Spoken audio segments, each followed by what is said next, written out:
Добар ден. Ова е почетокот на магазинот за родителство, за практично родителство 0+ месеци на телевизија Телма.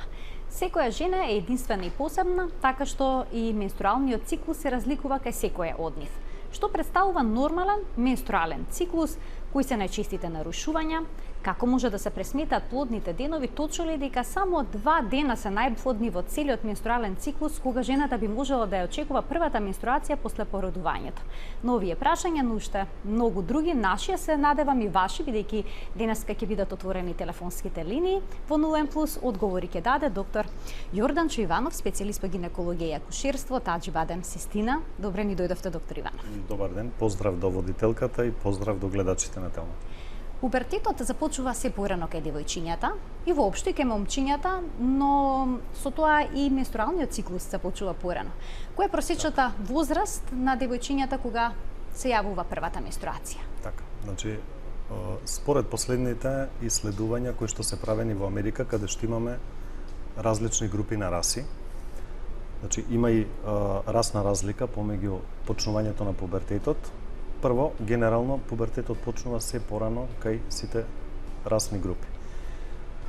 Утврдено е дека после долгогодишни исследувања, кај црната раса настанува најрано и тоа некаде веќе во 8-та година, додека порано нормалното настанување на пубертетот било околу 12-та до 13-та година.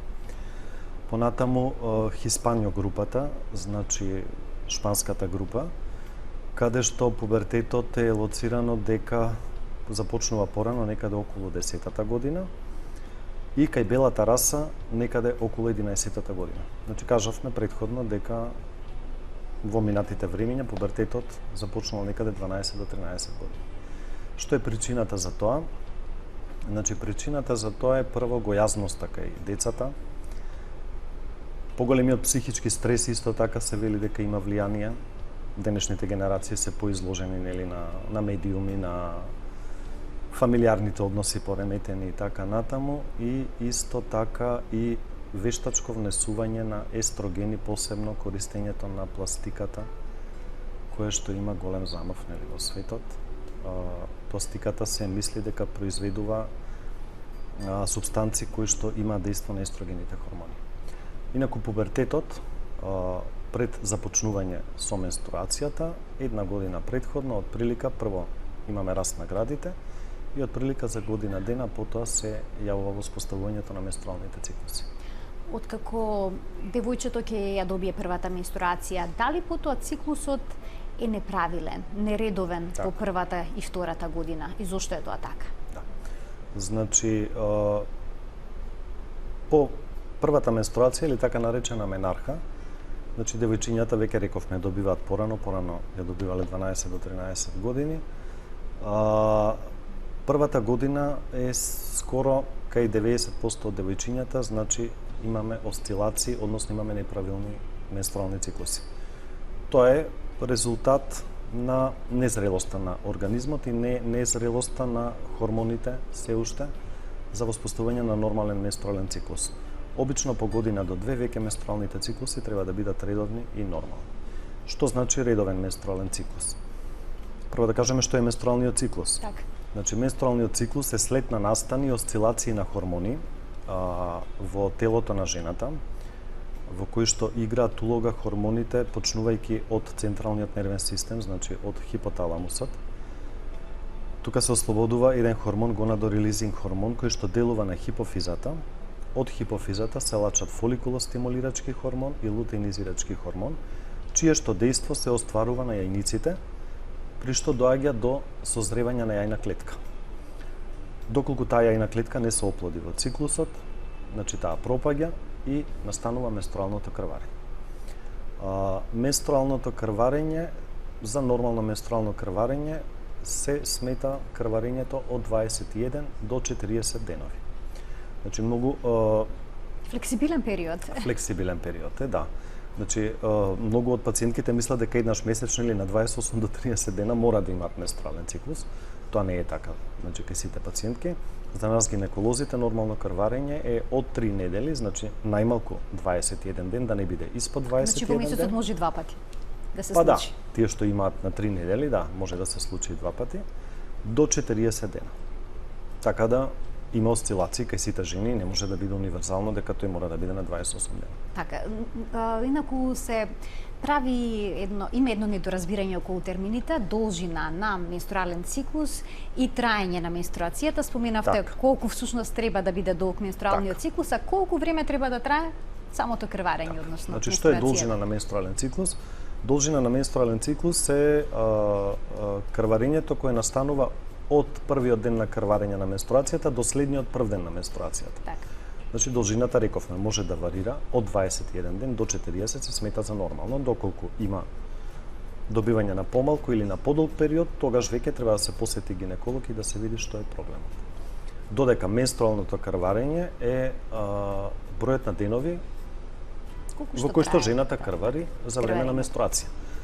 Значи, обично жените крварат од 4 до 8 дена, значи средно е земено некаде околу 6 дена дека е нормално. Има жени кои што крварат помалку, да речеме 4 дена, има жени кои што крварат 8 дена, со тоа што и тоа се рачуна за нормално, бидејќи ако тоа е, да речеме, обилно во првите неколку дена, последните денови со помал интензитет.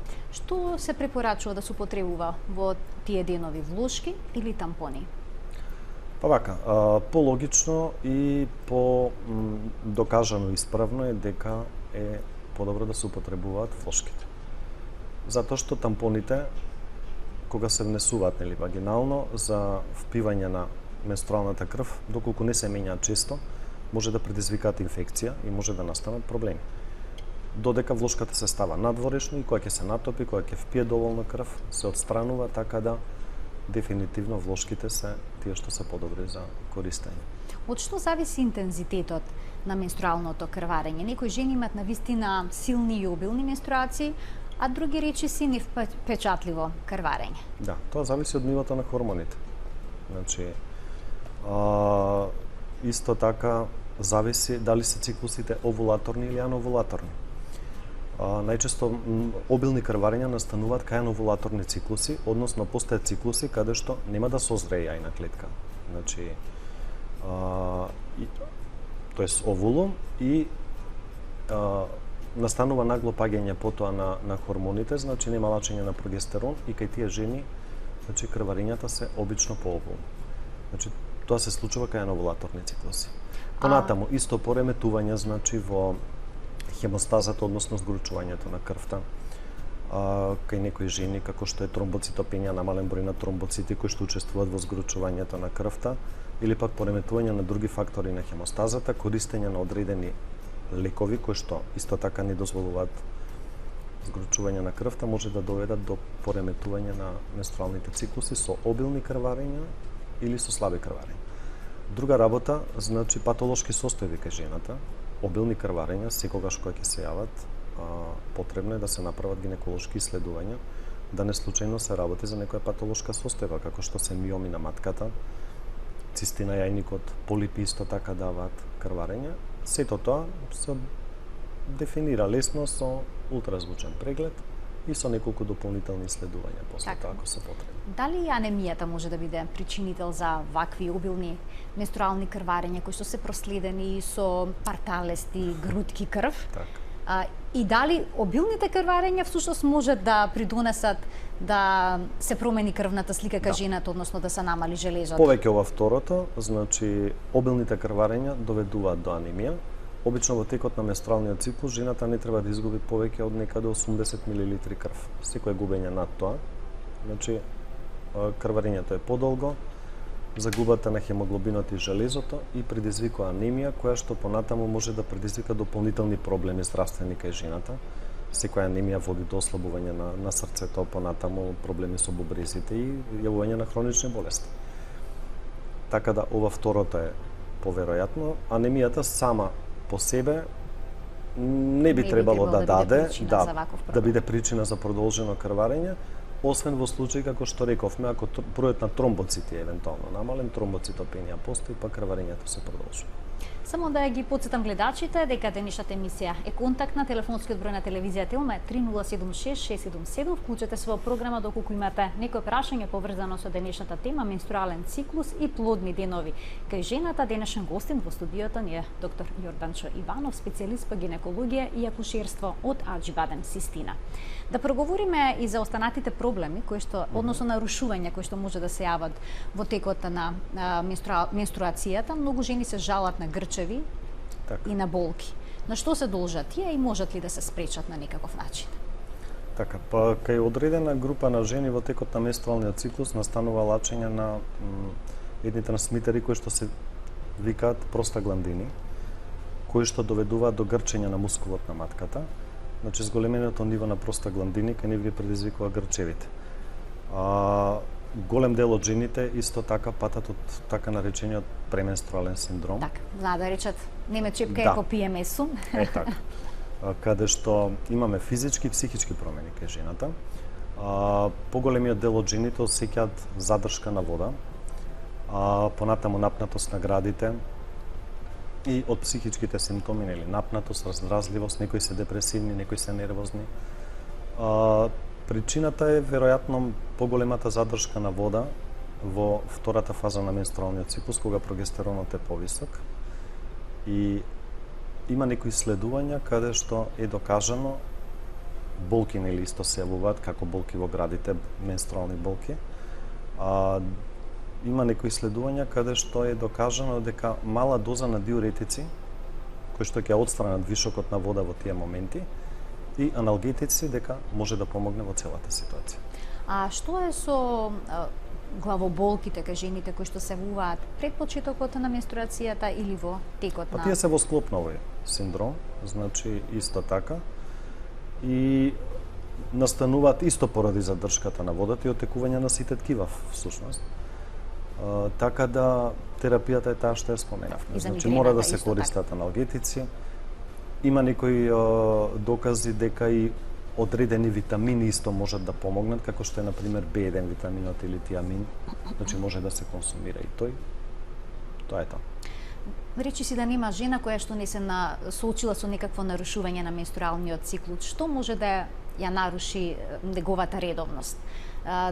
Дали најчесто се тоа хормонални причини или пак може самиот стрес да придонесе за нешто такво? Да, стресот секогаш придонесува затоа што при стресни ситуации имаме лачење на други хормони кои што може да го блокираат, значи или да ја блокираат менструацијата или да ја потенцираат. Например, стресни состојби при лачење на поголеми дози на пролактин, пролактинот како стрес хормон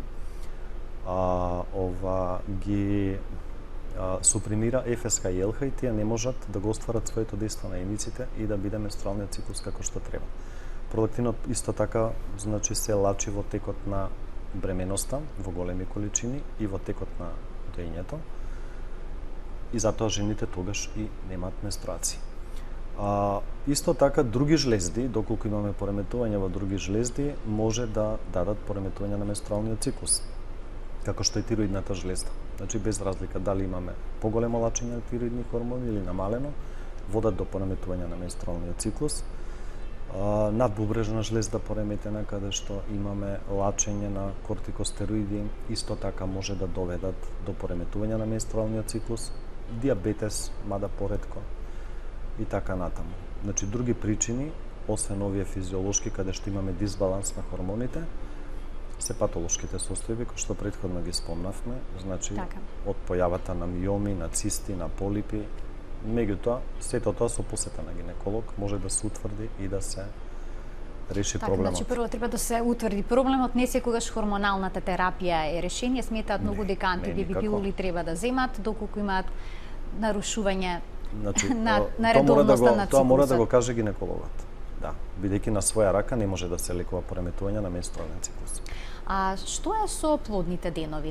Дали постои начин да се пресметаат? Да, значи тоа треба младите да го знаат, нели, за заштита, за да се заштитат од несакана бременост.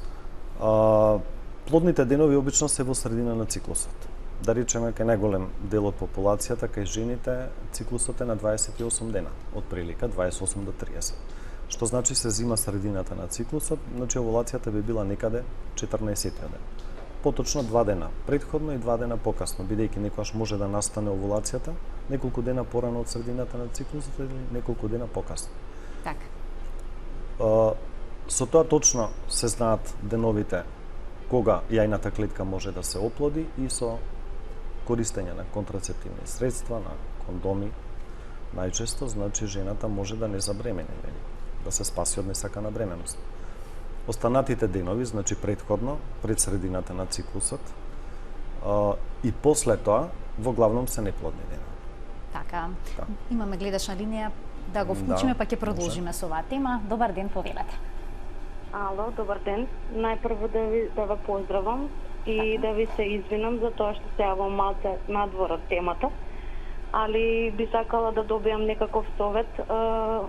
Гинекологот дали би можел да посочи некакви примери, бидејќи сум 32 недела, а имам констатирано тромбоцитопенија, тромбоцитите моментално се 30. Така. И би сакала да знаем какви совети би можел да ми даде, какви насоки. Така, ви благодарам за вклучувањето во програма.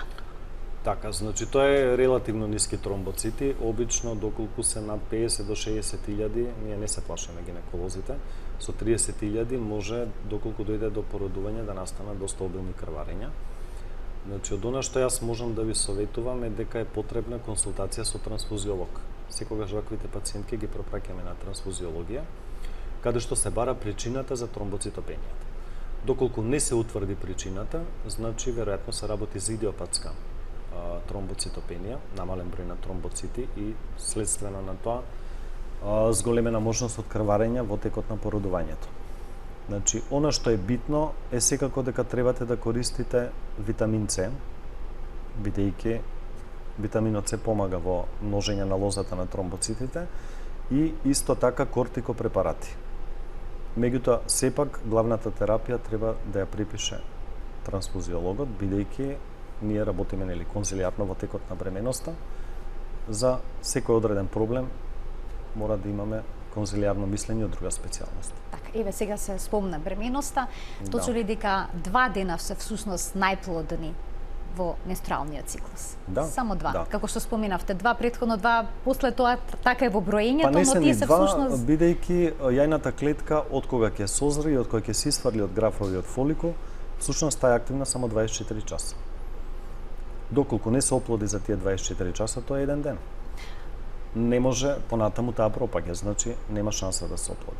Додека сперматозоидите, да речеме, живеат 4 до 5 дена. И доколку си имал однос неколку дена пред овулацијата, тие се уште живи и што се велија чекаат во заседана или јајната клетка, доколку таа се испарли, може да ја оплодат. Значи сперматозоидите имаат подолг век на живот отколку јајната клетка која што има 24 часа. 12 до 24 часа. при сметувањето на плодните денови дали може да се користи како контрацепција? Да, па тоа е најдобрата контрацепција. Значи, во повеќе циклуси треба жената да го следи циклусот. Обично рековме тоа е средината. Меѓутоа има и други начини на следење на овулацијата. Тоа е со мерење, позастарен метод е мерење на базална температура. Обично базалната температура на средина на циклусот, која ќе скокне за 0,5 степени Целзиусови, се смета дека тогаш е овулацијата. Има и некои тестови сега во аптека кај што се купуваат, кај што се користи феноменот на папратизација, да речеме со цервикалната слуз, која што се зголемува лачењето во текот на овулацијата и незината вискозност може да се искористи и да се одреди денот на овулацијата. Некои жени ја осеќаат овулацијата сами од себе, значи добиваат болки во тој момент, зависно дали е во левиот или во десниот јајник, бидејќи обично една јајна клетка созрева во текот на циклусот. Тие се посензибилни и овулацијата се осеќаат. Дури понекогаш може и кај дел од жените во текот на овулацијата да се јави како мало крварење, спотинг на средина на циклусот. И тоа е нормално, значи тоа не е некое пореметување во циклусот. За време на бременоста менструалното крварење запира, но некои жени имаат поинакво искуство во првото тромесечие, Така. во деновите кога би требало да добијат менструација, имаат Крвара. благо крварење. Зошто се случува тоа? И тука се крива паника голема, Видете, да, тоа не бидејќи не се можеме- знае точната причина за крварењето. Така. Тоа не можеме да го објасниме, веројатно онаа оска на хормоните, на осцилација на хормоните кои што преска ги кажавме од хипофизата до јајниците, веројатно таа се уште функционира и се јавува по некое мало крварење. Меѓутоа, секое крварење во бременоста, дури и вакво, што кај многу мал број од жените се јавува, значи е причина да се посети гинеколог и да се дадат лекови, бидејќи доколку тоа не се спречи може да доведе до спонтан абортус. После породувањето, кога жената би можела да очекува првата менструација? Искуствата се најразлични, но дали Така. постои некаков оптимален период кога би требало да се очекува?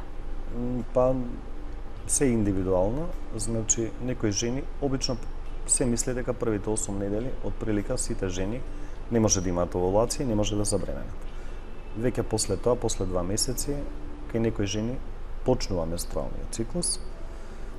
Некои жени додека дојат, значи до крајот на доењето, може да се случи да е тоа и година и пол и 2, значи воопшто не добиваат менструација. Тоа е поради она што преска го спомнавме, лачењето на поголеми дози на пролактин, кој што ги супримира другите хормони и не дозволува циклично појавување на менструацијата.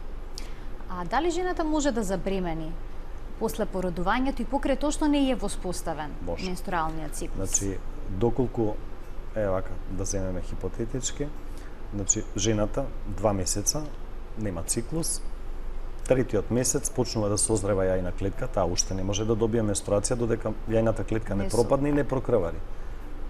Значи, доколку се исфрли јајната клетка и се оплоди без да добие менструација, може да се случи да забремени. Пошто ако се оплоди јајната клетка, нема да ја добие менструацијата и она ќе мисли дека е сето тоа од доењето и ќе почне да осеќа симптоми на бременост, на растење на стомакот, ќе се јави на лекар.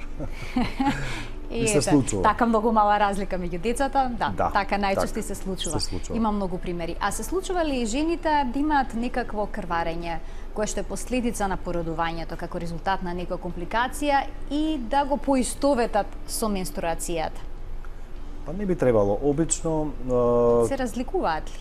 да, се разликуваат. Вака се, значи првите 40 дена не може да очекуваме ние менструација кај жената, така да крварењето доколку се јави причина може да биде или некое пореметување на згручување на крвта или останато парче од постелката, кој што може да се случи во матката, така да не може баш да се направи тука некоја паралела. Веќе после 40 дена, обично, нели, она кој ќе помине ленството, жената повеќе не би требало да крвари. Тогаш веќе ако се јави крварење, може да биде менструално крварење.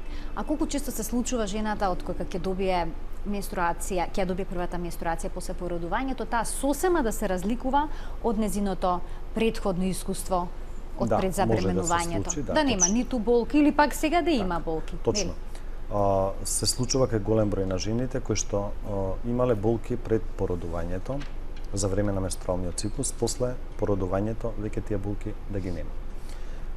Исто така се случува жени кои што имале нередовни менструални циклуси, после породувањето да се Регулираат. регулираат менструалните циклуси.